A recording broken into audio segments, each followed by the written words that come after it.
generational transfer of farmland is a real problem.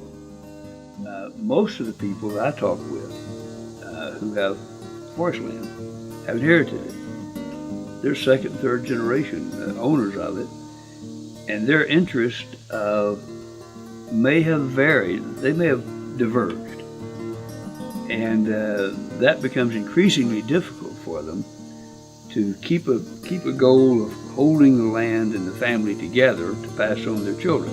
Once they get around that problem, they still have the problem of how to do it, how to pass it along without it going through a probate that will require lots and lots of money to hold the land together.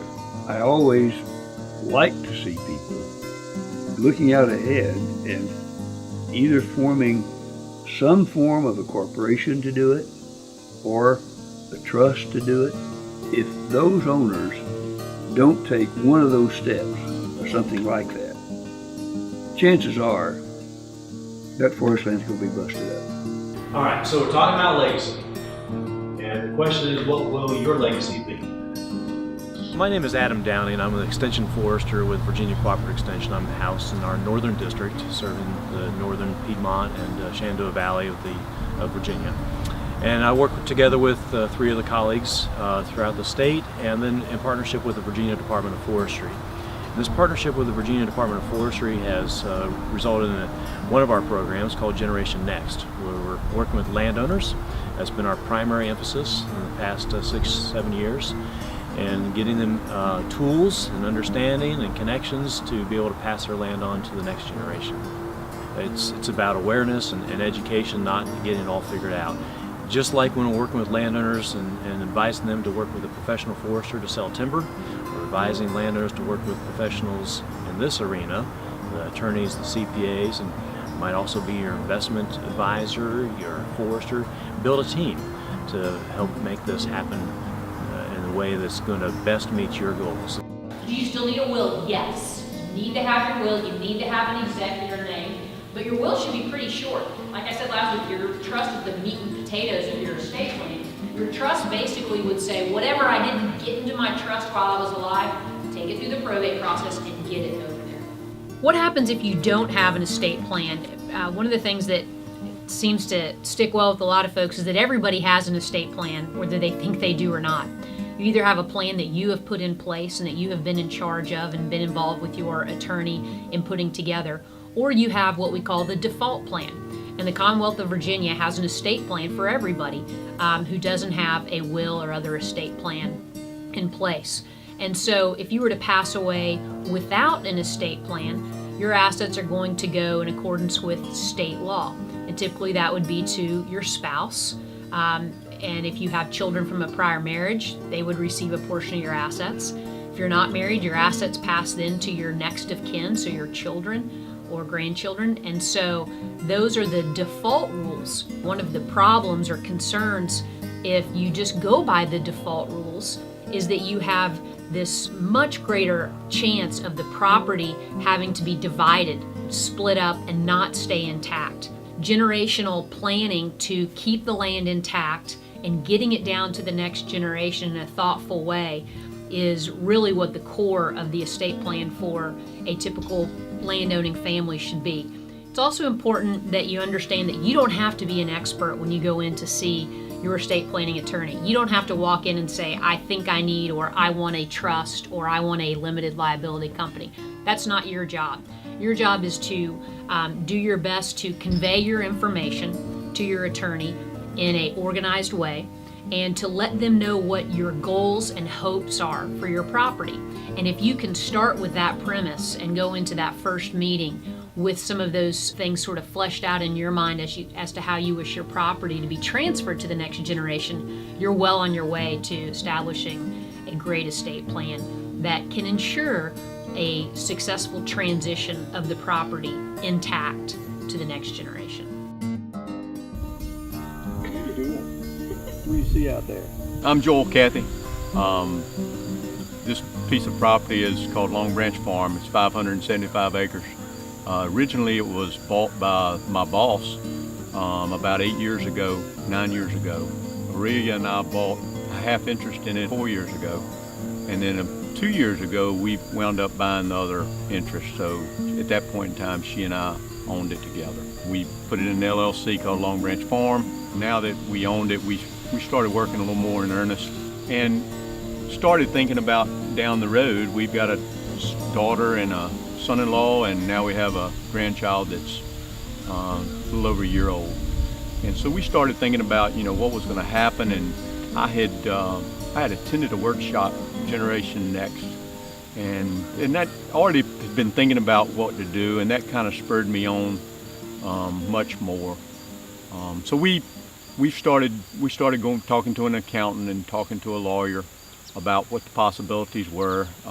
Having it in an LLC gave us a lot of options, and so about 6 months ago, we deeded 10% interest in this LLC, gave it to our daughter and son-in-law. So they both each own 5% right now of Long Branch Farm, and down the road, hopefully they'll own more.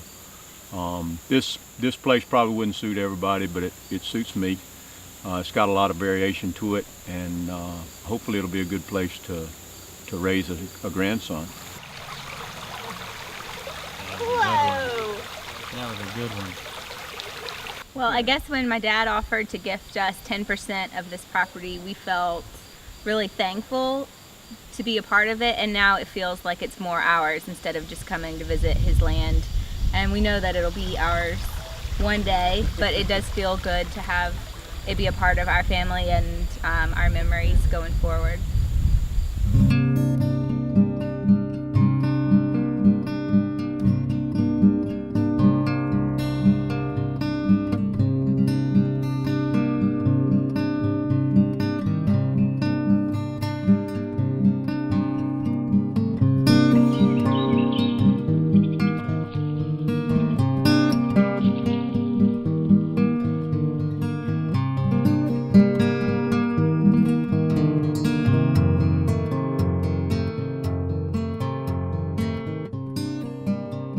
Family forest landowners own about 10 million acres of forest land in Virginia, and how they feel about their property, the decisions they make, the options available to them, that's going to go a long way in determining what Virginia's forests look like now and on into the future. And if you break it down and take a close look at that forest land, about 70% of that, or 7 million acres, are owned by folks aged 55 years or older. So we know that in a couple of decades, all that land is going to change hands. And we also know that that is when forest land is most vulnerable to parcelization and ultimately conversion, is that point of intergenerational land transfer. And we started our journey in 1968 when we were married. From Linda's estate, we were able to get 11 acres, and from land that was in my family, it was basically the first tract we ever bought, which was 6 acres. And then of course we went on from there to be successful in buying timber tracts in several counties in the state of Virginia. All that I own is in the state of Virginia. However, I have walked many tracts in Maryland, Delaware, Virginia, and North Carolina. But I don't think it's any place that I've ever been that is as beautiful as my home place. I've walked some tracts that have been very attractive and remind me of my home place, but none like my home place. And to watch my home place disappear saddened me at a very young age. And so what I wanted to do initially is buy my home place back, but then financially I found that I would never be able to do that. And so from that point on, I wanted to establish a legacy for the land and for my family by buying timberland in particular. I told my wife, I said, I think we need a trust. So we created the Jones Living Trust, and my third son will be in charge, Louis Minor Jones, who's named after my grandfather. And he will be followed by my oldest son, if he's not able to do what is necessary, who then will be followed by my second son. So I have a succession in place. What I'd like to do is keep this going as an investment or maybe a business. So there are some tracts that I will either put under an LLC or an FLP, Family Limited Partnership, or a limited liability corporation. Forest landowners are different in a couple of significant aspects. First, they're different in that they are not just passing down money that can be divided up among different siblings or different family members. They're passing down a large asset that they want to keep whole and keep intact, and that some family members may want to be part of and some family members may not want to be a part of. The other aspect that's different for landowners is that they have this large asset that they're transferring that's going to require finances and money to upkeep over the years and for the next generation. So additional planning into how that happens and how it becomes affordable for the next generation is important. This program that we have called Generation Next, it's about keeping forest intact, in forest, and in the family. We've been encouraged by working with many landowners who have had a lot of success in getting plans together, and they're confident about passing land on to the next generation and keeping it in forest and intact. In my own case, my wife and I set up 2 trusts while she was still alive, in her name and mine, and we put all the real estate that we own in those trusts. When my wife died, the trust held everything together and passed to me as successor trustee. So my thinking, our thinking, was and is, we want to keep the place together. We want to keep it all in the family because the family feels strongly about keeping it. And this way, the 2 trusts owning it, and my daughters as successor trustees, have 2 grandchildren to come along, and with the conservation easement program we have in place, I think the trust and the easements go together.